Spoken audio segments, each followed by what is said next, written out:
Okay. Okay. I'm here with Senator Jack Reed on arguably the most somber day in our nation's recent history and on a somber commemoration. It was a beautifully done event, and Senator Reed, I particularly admired your remarks. But of course, politics, as always, intrude, they never go away.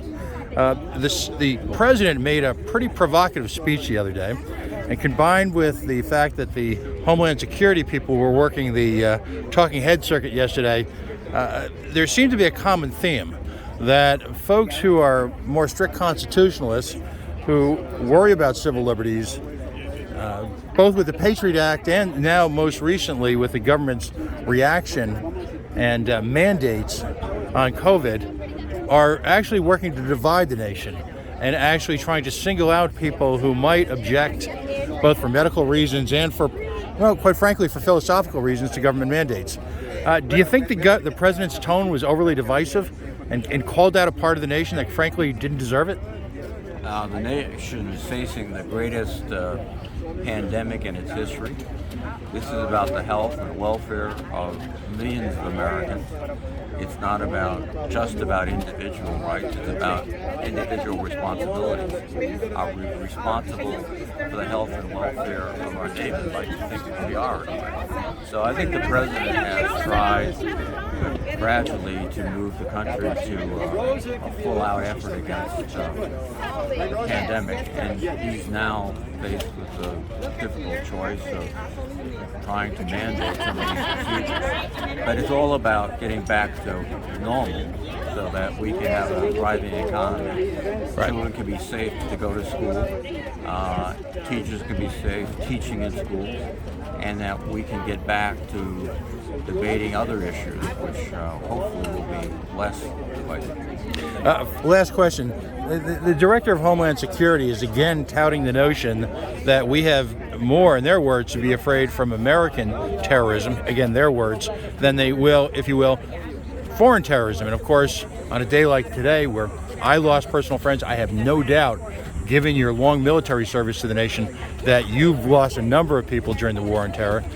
Is that the tone we're seeking? Do we really believe that particularly our nation veterans are a direct threat to our nation's liberty?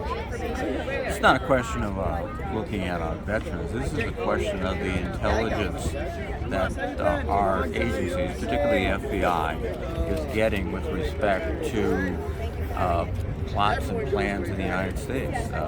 We had recently a plot to kidnap the governor of Michigan and her whole family, and that was not directed from overseas. That was American. Right. So we have to be conscious of that.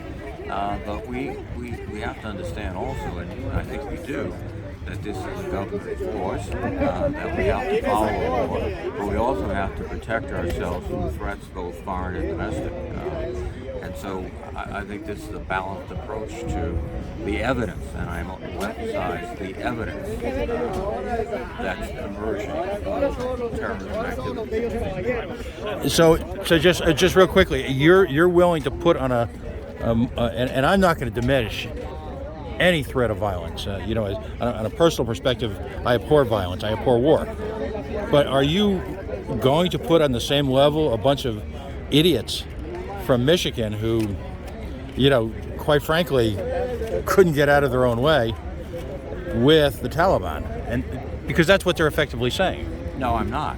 I'm saying. Well, they are, though, not you. But I am not saying this. I'm saying that there is indications in the United States that there are individuals in the United States that are plotting illegal criminal activities, and that the responsibility of our law enforcement officers is to investigate these activities, and if they have proof, to bring charges and arrest the individuals. But the notion that this is all just sort of fanciful is belied by the real evidence that we have examples where Americans were plotting to kidnap the governor, and had they been successful, it would have been, I think, a horrendous assault, not just on the individual person, but our government. Understood. Thank you, sir.